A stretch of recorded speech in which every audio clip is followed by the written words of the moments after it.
Hey folks, and welcome to another West Yorkshire Retro Gamer recorded video here on YouTube. It's another Leeds United one.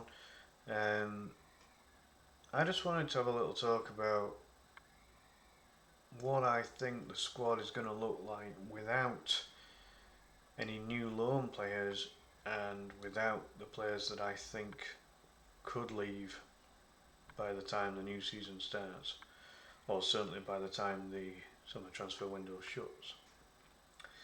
And as you can see, it's a relatively small squad. So I'll just go through it in a little bit of detail. So it's already been confirmed that Luke Ayling has joined Middlesbrough. I believe that is confirmed now, so we know now that of the expiry of Luke Ayling's contract, he has now left. And good luck to him. Great servant over the years he's been at Leeds, and wish him all the best. Obviously not when he plays against Leeds, but every other match. You get the idea. Liam Cooper looks very much like he's on the way out. Again, same thoughts with Cooper. Fantastic captain. He bleeds Leeds, doesn't he? You know,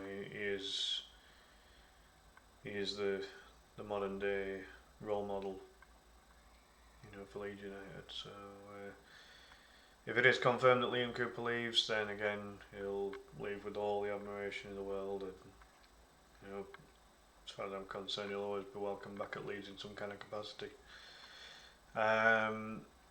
Some of the other players that you won't currently see on this list, I think Sonny Perkins will either go on another loan spell in an attempt for him to get better, or he'll leave the club. He's still very, very young, to be fair, very raw, difficult to say. I think Lewis Bate will leave. He had to go on loan to League Two, so Daniel Farker obviously believes he's well off the pace to be able to have an impact in the Leeds first team. Just trying to think who else off the top of my head was in that bottom bracket on the previous video. I think that Junior Firpo will leave. Firpo's had a fantastic link up with Crescencio Somerville on the left hand side, provided a lot of assists this season, but I still think there's question marks over Junior's defensive capabilities. And in the formation that Daniel Farker uses, I mean, yes, he does play with his fullbacks very narrow, annoyingly in some cases. I do wish that the fullbacks would push wide to, you know, to deal with the wingers of the opponents, but that, you know, I'm not the manager, Daniel Farker is. There's been talk for some time that Junior Firpo will go back to Spain, and I think that this could be the time that he goes, on the basis that we can still get a little bit of money for him. He will be out of contract next season, so not this new season coming up, but the one after. So I think that the club may decide to cash in on him, especially if a more defensive, capable left back becomes available. But still one capable of linking up with the attacking play. I think there was about 9 in total that were in that bottom bracket. I'm of the belief that Sam Byram will get a new 1-year extension. There's no reason to not give him an extension to his current contract. When he was fit, he played well, and why spend money on a brand new player when you've got one that is good enough at this level? We do need fullback reinforcements, don't get me wrong, but it would be senseless to not give Sam an extension to his contract, in my opinion. You know, he's one of the more experienced players in the squad as well. You know, Farker kept going on about how the squad lacked some experience. Well, bloody well keep him then. That's my take on it.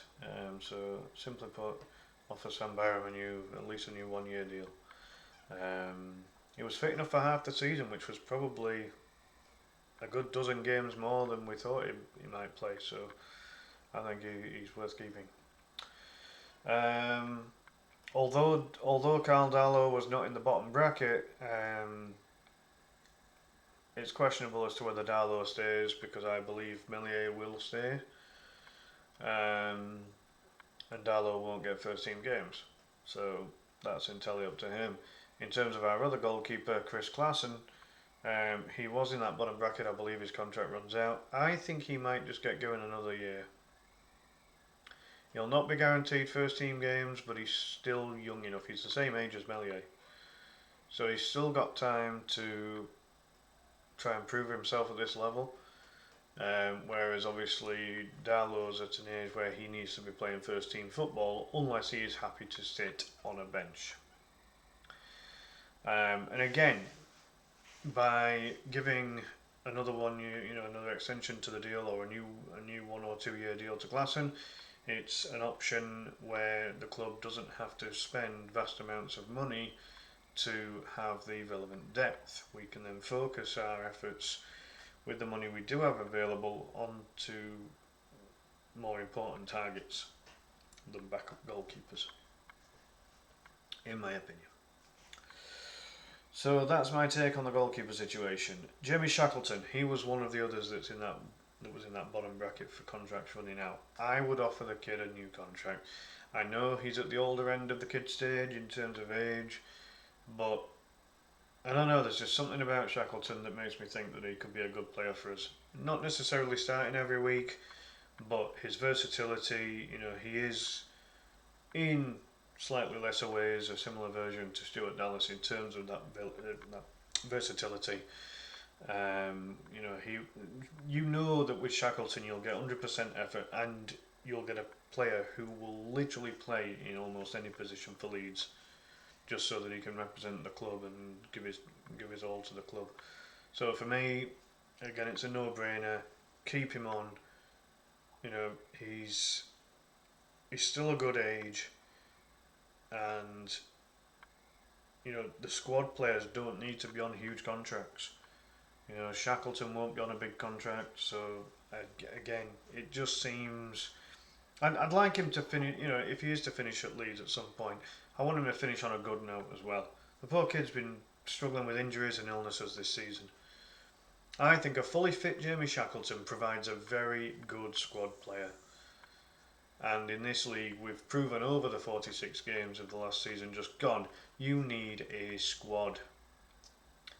And it was maybe that reason that we came up a little bit short in terms of the top two, because we didn't have a good squad in certain areas. In some areas of the pitch we were stacked, but then others weren't, and I think this might have been a slight weakness on Leeds' part. So for me, it's a no-brainer. We offer Shax a new contract. At least then that he is still of an age where, if in a couple of years' time he's still not good, he hasn't reached the levels that he needs to be good enough, then we can sell him on for some money. He came through our youth ranks. He cost us nothing. So for him to leave with a whimper would be disappointing. And Farker has always had his admiration of Shackleton. So and he did promise Shackleton that the club would look after him. In terms of getting him back to some kind of full fitness. What that means, generally speaking, nobody knows. Well, only the club and Jamie know. But yeah, for me, it just seems to make sense to give Shackleton a new contract. Only has to be a couple of years, and see how he gets on in this new season. Let's move on to the players in this list who are kind of a little bit down the pecking order. There are a couple of them. So let's start with Jimmy Shackleton. Let's talk about Charlie Cresswell. A bit like Shackleton, come through the youth ranks, cost the club nothing. He's still young enough to improve. For me, he needs to show Farker what he can really do and what he is capable of. And on the basis that as things stand, we don't own Joe Rodon. This leaves us stretched at centre back because of the impending departure of Liam Cooper. With no Cooper and no Rodon, that leaves us with Cresswell,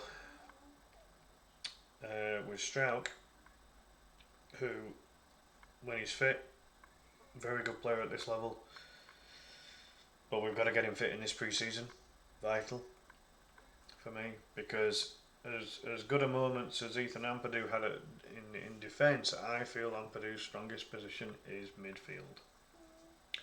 So this is where our midfield depth went from being really good to being quite light, because Ethan Ampadu and Archie Gray and Jamie Shackleton were all required to fill in gaps in the defence, which ultimately meant that they weren't available for midfield, which is then more natural positions. It left us with literally Camara and Gruev. Whereas when you look at this list, in terms of central midfielders, you've got Ethan Ampadu, you've got Archie Gray, Ilya Gruev, Darko Djebi, Glenn Camara, and Jamie Shackleton. That's a lot of central midfielders. But because of their versatility, half of them can play in other positions. But then it leaves us light. Now, at the end of the day, Leeds will make signings. They will bring in some new players. There is absolutely no doubt in that. Unless we get clobbered by FFP, which I don't think we will, we have got the financial clout with our new ownership to bring in some players. And the squad will need it. Look at the current squad. It's not got enough quality depth. It's got some depth in some areas, but when we look at the big picture, it really is going to need some reinforcement. So for me, Charlie Cresswell, really want him to stay. I want him to work hard. I want him to become a good defender for Leeds. I really do. I think there is the potential there. He's still young. He's still young enough to improve. The question is, can Farke get out of him what he wants from him so that he can then be one of the first choice centre backs and not one of the backups? The next kind of backup or fringe player on the list is Joe Gallart. Obvious backup to Geordie Rutter in the 10. Again, it just hasn't worked out for Joffrey this season. The kid works hard, and he's still, very much like Cresswell, still young enough to improve. But he's another one where, we bought him for £1 million. Was he 18 at the time? He was quite young, wasn't he? He really, really, really needs to step up to the plate now. If he's going to be a feature, he's got to step up, because the Gellert-Greenwood partnership was then followed by the Joseph Perkins partnership, and one of those two players, who we'll get on to in a moment, is currently ahead of both Joe Gellert and Sam Greenwood. I think for me, with Gallart, I'd either keep him if he is going to be one of the first choice substitutes or a first team player, or let him go on another loan spell, because he is still young enough to improve. And ultimately, if he does have a particularly good season with another team, if the club still doesn't feel that he'll ever be ready for Leeds United, then we can at least kind of improve his stock and look at getting a better price for him. Similar thing could be said about Sam Greenwood. He obviously went on loan to Middlesbrough, started the season very well, looked really dangerous from set pieces and dead ball situations, but then tailed off a bit in the second half of the season. There were rumours that Middlesbrough could snap him up for just a couple of million. Personally, I hope that's not the case. I want Leeds to really make something of the Greenwood deal. I think we got him on relative cheap, a bit like Gallart, maybe £1 million or something, but it was either £1 million or a freebie. It was very low money. And again, like Gallart, there is some potential with Greenwood, but he has to prove it. only doing it for half a season with a fellow Championship club is not going to really get you in favour of the Leeds manager. But there's still some potential there, and in Gallart and Greenwood you've got two players who could do a job at Championship level if coached right. So, again, like Gallart, if Greenwood's going to be a feature, either first 11, subs bench, then use him, but if not, then get him another loan spell. That would be my choice for Greenwood, the same as Gallart. Darko JB, he was doing well at Plymouth. He had a what was looking to be a very promising loan spell, and then he got injured. So again, a similar loan spell for Darko JB would be very useful for him. He's younger than Gallart and Greenwood, and so there is still some extra time for Darko JB. Definitely has some talent. You can see why the club paid $5 million for him, but needs that first team opportunity. He's not going to get it at Leeds, certainly not at the moment. So get him another move. Maybe a move to somewhere. I mean, I say Oxford, but then Perkins went on loan to Oxford and didn't get anywhere with it. Again, there's obviously mitigating reasons behind it all. But a team in the bottom half of the Championship would be a very good destination for someone like Darko JB, as long as he's going to be guaranteed a good chance of first team football. Moving on, Matteo Joseph. So this is one of the more difficult backups to talk about, because Matteo Joseph clearly has talent, clearly has potential. There's absolutely no doubt in that. He's had youth caps for both England and Spain, so that's two countries that have got faith in him. He's come on in certain games and looked really good. His display against Chelsea in the Cup was one of a player far more mature than his age. Bagged a couple of goals in the process, if I remember right. So a real promising talent of a striker is Matteo Joseph. So here's the question. He's going to be coming up against the likes of Joel Perreault and Patrick Bamford in terms of vying for that number 9 slot. So the big question is Matteo Joseph willing to bide his time, work hard and fight for that number 9 place?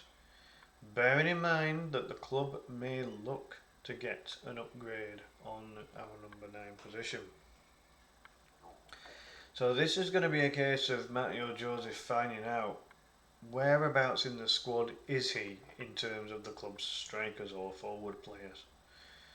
Is he going to get utilised enough to gain the experience he needs to improve, or does he need a loan spell? That's going to be the question, because ultimately, if we ended up giving loans to Gallart, Greenwood and Joseph,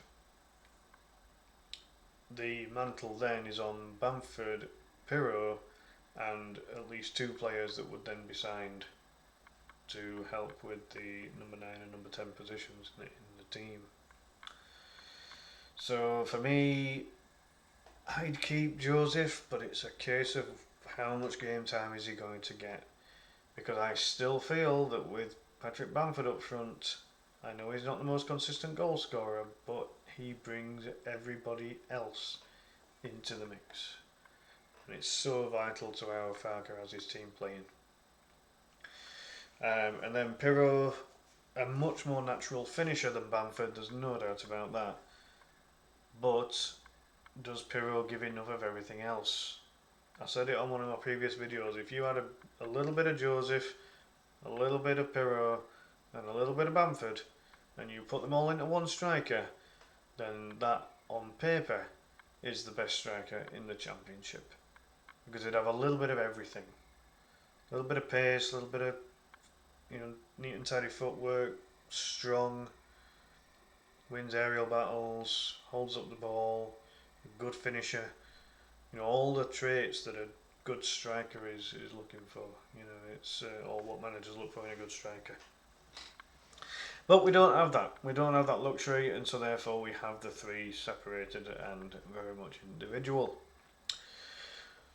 So that's my take on the youngsters within that select group on your screen right now. So what of the more established figures?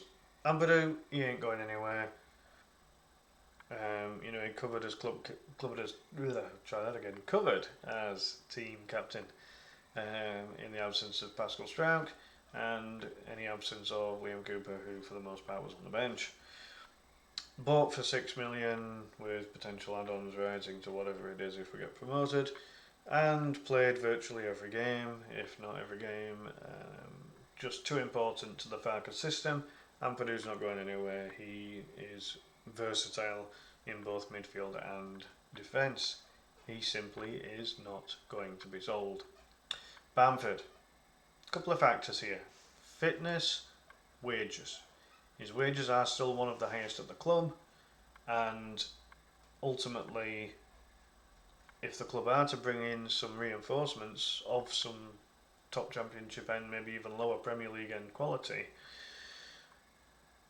where does that then put Patrick Bamford? Where does it put him in terms of the salary stakes within the club, and where does it leave Bamford in terms of a first choice place in the team? It's going to then come down to his fitness. If he can stay fit for a season, he'll be very difficult to dislodge, as it's been proven with Burrow. So that is something again for the club to consider. I personally think Bamford stays on. I just think that he's a ready-made striker at this level if you can keep him fit, and he's a good option. So yeah, has to stay for me really. Archie Gray, no brainer, stays. The club must do everything to keep Archie Gray at the club. They have to. Alright, the ones that you don't see on your screen right now, the other 3 high profile saleable assets, they don't have inside them what Archie Gray has inside him in terms of Leeds United. This is the club he supports. This is the club that 3 members of his family have all played for before. It means something real to Archie Gray. He's already stated how he wants to play for Leeds United in the Premier League. I think that at least for one more season, Archie Gray stays.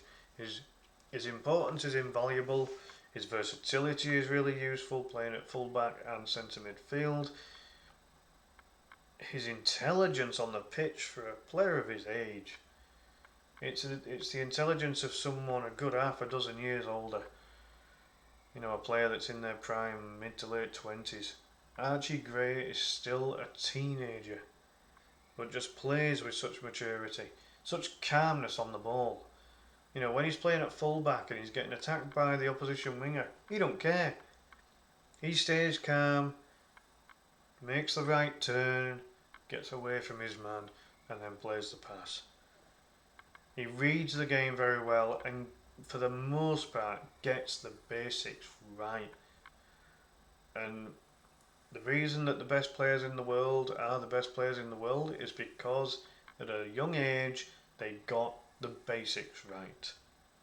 And then all of the additional quality that comes along later with all the experience you gain, that turns you into a world-class player. Can Archie be a world-class player? He's certainly got the potential to be.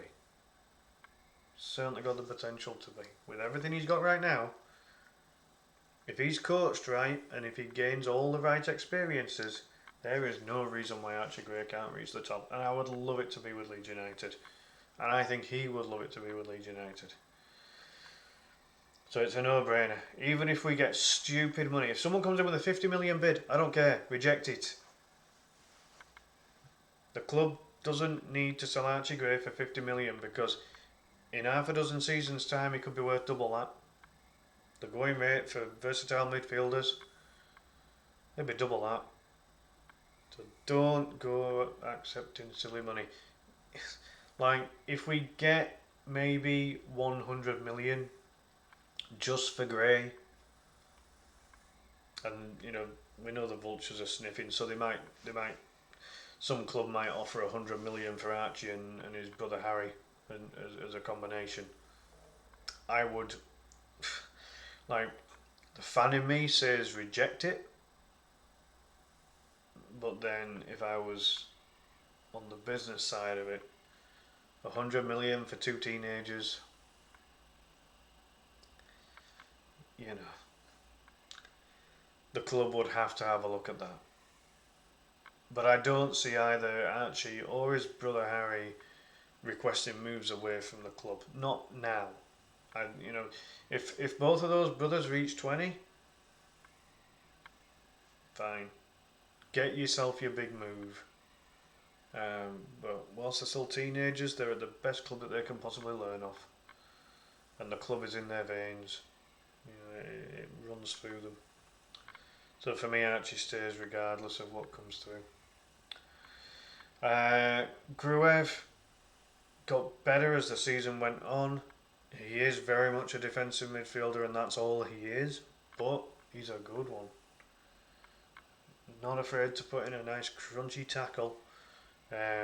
Reads the game well. Clearly quite an intelligent player. For what he does. Breaking up the opposition play, just protecting that back line. Yeah, good player. For 5 million at the age that he's at, it's a bit of a snip. Full international for his country. So yeah, for me, Gruev stays, bit of a no-brainer. Dan James, best season he's ever had in his career, I'd say. He was getting involved with both goals and assists. Looked up for the challenge. Really very good. Very, very good season for him. Just a shame that he got injured when he did. Because we really needed the qualities that Dan James brings to the table at that point. The option to have a more direct approach on the wing as opposed to the skills of your Somervilles and your Nontos and your Rutters. It only happened a couple of times, but the link up between Connor Roberts and Dan James was brilliant on that right hand side. So for me, Dan James stays. If he can replicate the form of the season just gone and even improve it, there's no reason why we should be letting Dan James go. Great season, and let's hope for another one. Honestly, that pace at championship level, that pace is dangerous, and it helps the fullback as well because he can get back quickly with that pace to help double up on the opposing winger. So for me, Dan James stays. Glenn Kamara, very similar to Gruev really. He's a bit older than Gruev, but a very strong in possession midfielder, and adds that bit more experience to the team as well. Again, similar price, about 5 million for him. A bit of a snip, even though he's a bit older than Gruev. Camera stays, so it just helps provide that little bit of depth in the midfield. So yeah, no brainer. Meslier. Now this is going to be controversial. Now this is a bit of a similar one to maybe Firpo in the sense that he divides opinion.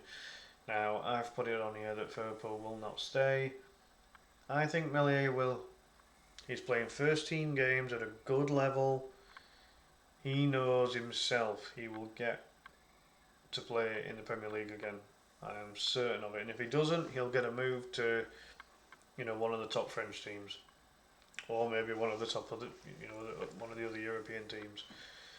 Either way, I think Meslier knows that in time he will play at a very high level, and I'd like it to be with Leeds. It's already clocked up around 200 games for Leeds.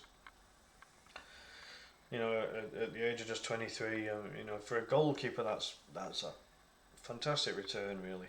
It really is. And I think he only gets better. If you can coach Meslier to improve, then what a goalkeeper you could have. Whether Ed Wooten and the other goalkeeping coaches can get the best out of him is, only time will tell. But for me, Meslier stays. We signed him for 5 million at the age of about 20. And look at him. He's become a first choice goalkeeper. Yeah, he's got so much to improve. Of course he has. But when he's been called upon to make a vital save, like some of these matches that we've had where, Meslier can be doing nothing for such long periods of the game, and then all of a sudden he's required to do a big save, and he makes that big save, and that big save might be the only big save he makes in the entire match, but then that save is crucial to us getting some points on the board. Like for me, he can be a big time player, Lemelier. I'm confident of that. He needs to improve on a few areas, of course, but you know he's going to be 24 going into the new season. That's nothing for a goalkeeper. You know, most top level goalkeepers in their prime are around that 30 years old mark, going up to maybe 33. You know, so for me, Melier stays. Because again, how much more than 5 million are you going to get for Melier under the current climate? I don't think you get a massive amount more. I'd say at this stage he goes for a maximum of 10. He goes for somewhere between 5 and 10 at this stage, in my opinion. So, for me, keep him on. First choice. Yeah, simple as. Pirot, first season in a different team, under a different manager. A lot of fans have said he's had a particularly average season based solely on his, goals and assists output. And it could be argued maybe it is a little disappointing based on what we know he can produce at this level. But he's had to play second fiddle to other strikers at certain points. He's had dips of form. He's had periods where it's looked like he's hardly doing anything. So for me, we paid 10 million quid for him. It's a lot of money, so you don't simply just ditch the guy unless we can get more than 10 million back for him. And he does provide something different up front. I think Pirot would be a striker that would work very, very well in a 2 up front strike force, personally. I don't think he leads the line to be a natural number 9, but he did have 1 or 2 games where he looked a good 9. And I don't think he's good enough to be a 10. I don't think he tracks back enough for the defensive work and everything else that a number 10 is required to do. Pirot's about his finishing ability. That's why we signed him. So, yeah, for me, he stays but needs to improve the rest of his game. And then finally, Pascal Struijk. If we can get Pascal fit, that is a damn good player at this level. I think he could be one of the best centre backs in the Championship. He's got the size, the stature. He's been trusted with the captain's armband before now. He's a threat from corners and set pieces. For me, Pascal stays. There's no reason to get rid of him. There's no reason for him to become third choice centre back unless we bring in some real quality. For me, Pascal stays. It's a total no-brainer, really. And I'm excited to see what kind of partnership Struijk's going to have, whether it be with Ampadu or with Cresswell or with potentially a new player or new players, depending on who comes in. So, with all this being said, where does that then leave us squad-wise? What do we need? Well, if we were to keep, if this was the final lineup before making any signings, I think we're okay goalkeeper-wise. You've got the same 3 that were in last season. You've got Van der Heuvel and Christie as backups if you ever need to dip into using that kind of bracket. Fullback, we need reinforcements. We don't want to be using our midfielders at fullback. It doesn't look like we've got any chance of getting Connor Roberts back. Burnley want him because they're back in the Championship again. Totally understandable. He's their player. So, realistically, if we're not getting Connor Roberts, I think we need to offer Byram that contract extension. The club could still keep Firpo. I do envisage a season where Firpo could stay.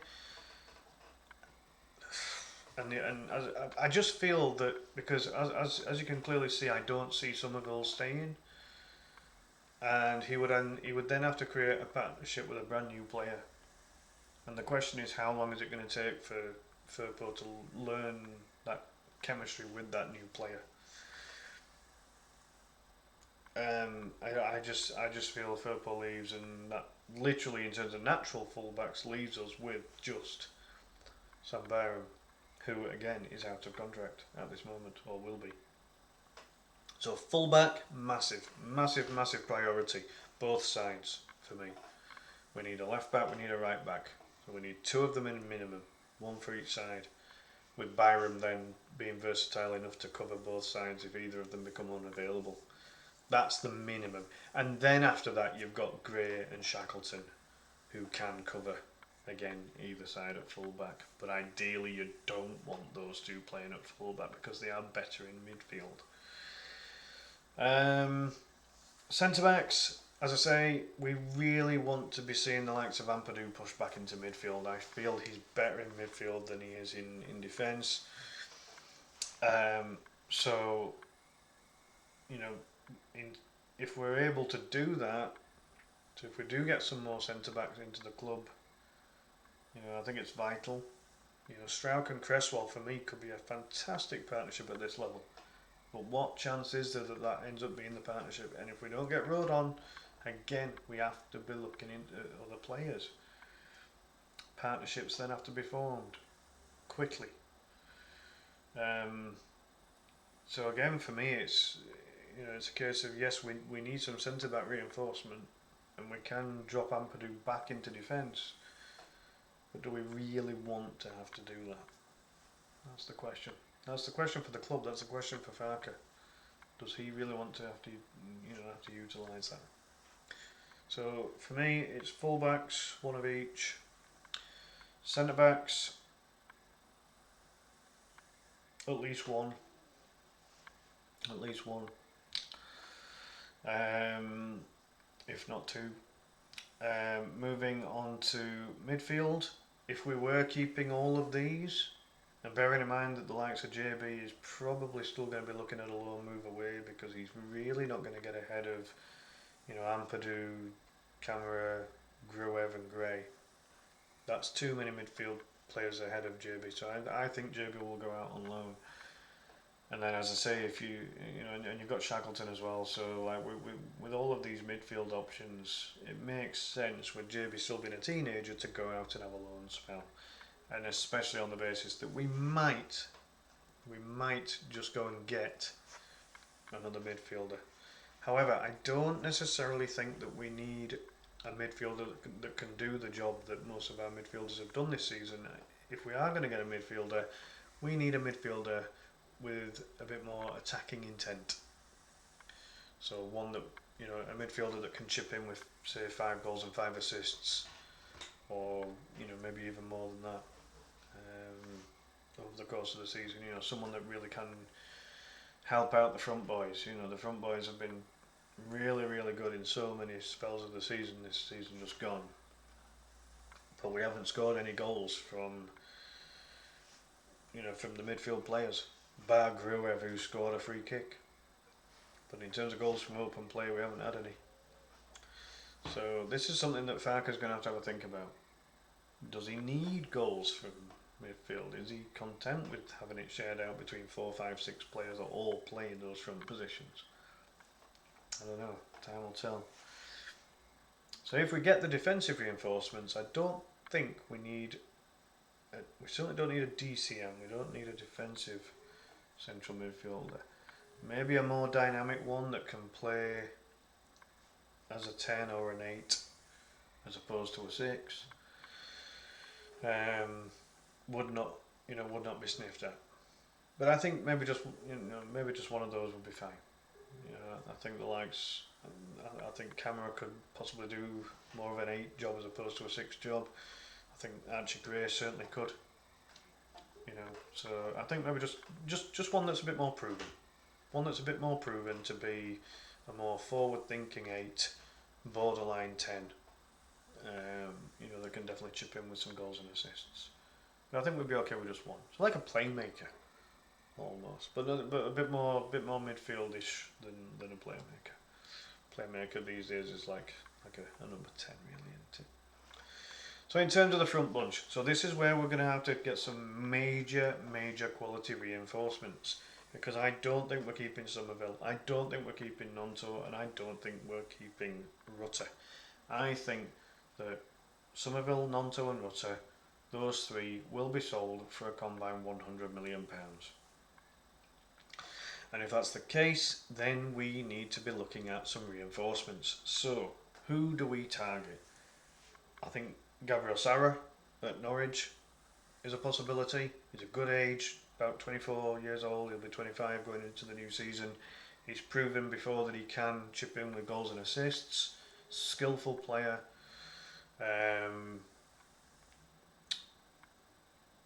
Maybe his younger counterpart, maybe Johnny Rowe, he possibly could be another option perhaps. Smodics has been talked about. Smodics has had one good season. Don't get me wrong, it was a superb season.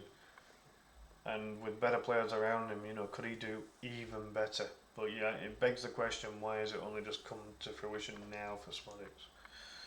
But he is another option that would obviously be considered. Morgan Whittaker had a great season with Plymouth. Another possible, like wide forward / wing option. Another good age as well. I think again he's only like 22, maybe 23 going into the new season. So again, loads of potential there. I don't think we get Jayden Anthony back on loan. I think Bournemouth have already confirmed they want to use him actually. And Jayden just had a horrible year, didn't he? Not a lot that he could do about it. Such tragedy in his life. So that's another option that's out.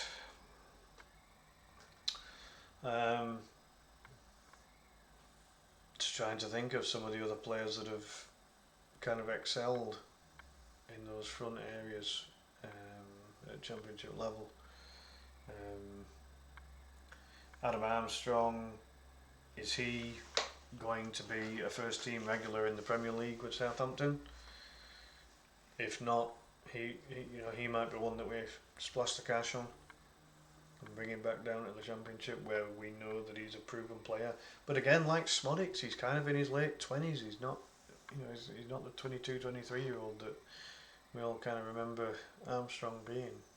He is up that kind of peak end, if you will. He's playing close to his best. Again, he had a fantastic season. So some of these may be the kind of options that the club might look to, or they might look into some kind of completely different market. Look at players that have had good seasons completely elsewhere, and maybe take a punt on them. But yeah, for me, Somerville, Rutter, and Nonto, I think they go for £100 million. You then have to replace all three of them. And with the goals and assists output that those three have had this season just gone, it's a massive loss.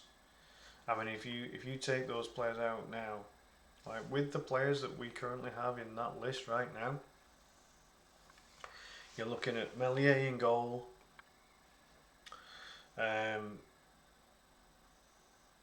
probably Archie Gray right back, Sam Byram left back.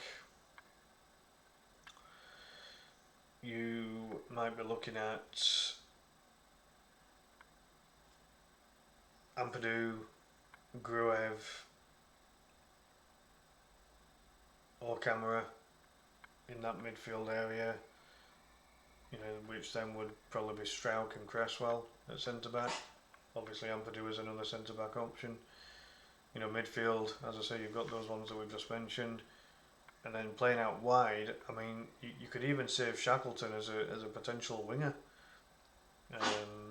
It's a bit of a loose option, but again, he is versatile enough to, and I'm sure he'd volunteer to try it. You've then obviously got Dan James on the other wing, which would be excellent if he can replicate the season he's just had. And then, as I say, it's really a toss-up then in terms of, do you go for a more traditional English or traditional direct route of Gellert or Greenwood at 10? Or do you send those boys out on loan?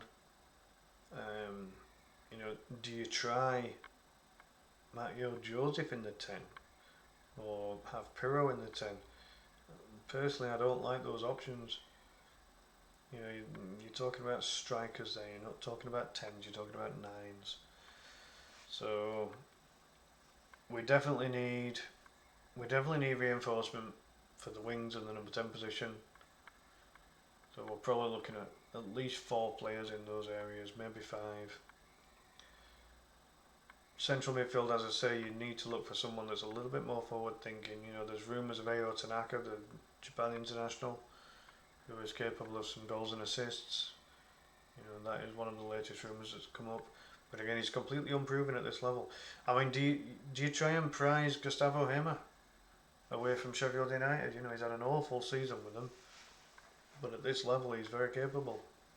You'd expect Sheffield United to want to keep him. But does he want to stay after the season he's had? Who knows? But again, a clear and obvious quality, number 10 at this level. And again, the right kind of age. I don't expect the club to be, really ambitious and putting a bid for Gyökeres. He's just having season upon seasons of his life, isn't he? He won't be in the Championship again. I'm only mentioning that due to the Hamer link from when they were both at Coventry. There'll be options out there. You've just got to find them. This is where the scouting network comes into it. This is where all the guys and girls behind the scenes start chipping in and start providing the information to Daniel Farke, and then he can make an informed decision as to what he wants the club to do for a certain player. So that's pretty much where I'm at with it all, folks. As you can see, Leeds United, without any of the loan players that we had, and without players that I think will leave the club this summer, it leaves a very small squad. I mean, you've got 1, 2, 3, 4, 5, 6, 7, 8, 9, 10, 11, 12, 13, 14, 15, 16. So you've got a squad of 18 there, and it's imbalanced. So you're looking at 7 players potentially. You're looking at 7 new players if all of those stay, which I don't think they do. I think at least 3 of those 18 go on loans, and even then there's no guarantee that those 2 or 3 that are out of contract get new contracts either, which would really leave the squad short, really short, which would then result in us maybe needing about 10 new players coming in, which is a lot.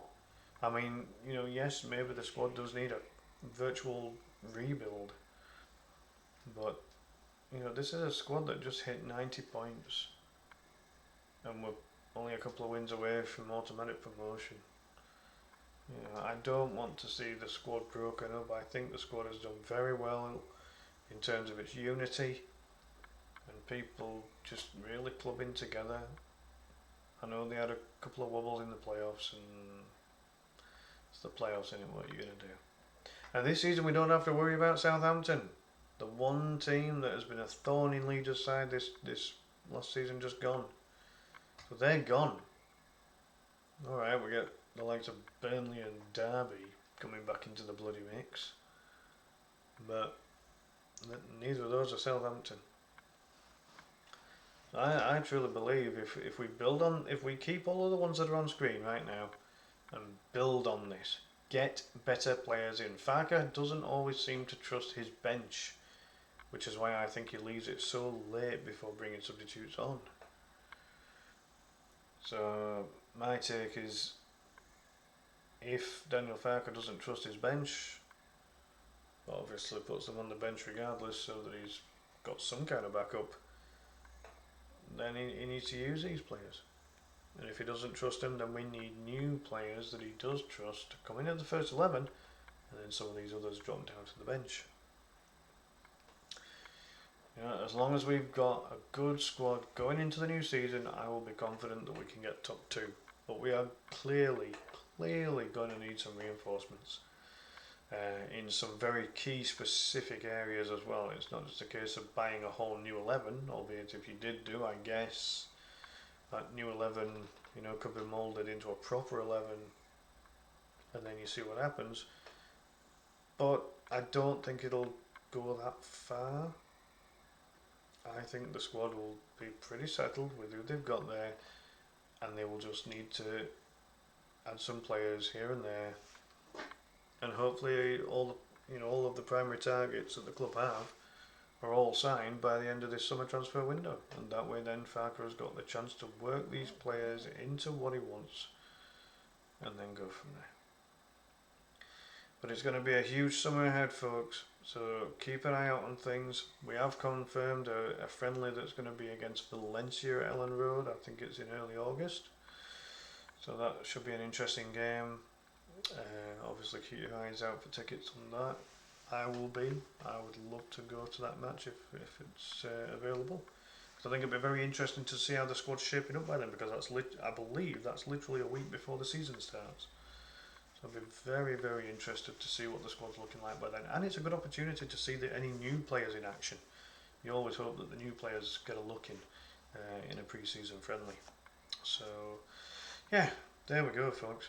Any other Leeds news comes up, or any other Championship news that doesn't seem to get covered by the other Championship channels, I will try and cover on my channel. Do please give the channel a like and a subscribe. It's all free to do.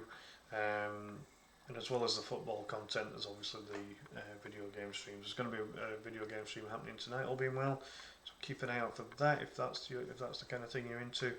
But whether it's football, whether it's video gaming, I appreciate all the support. And let's just get those final few to get up to the first 100 subscribers. We're very, very close now. I'd really appreciate it. So in the meantime, folks, have a great weekend. See you in the next one. Bye bye.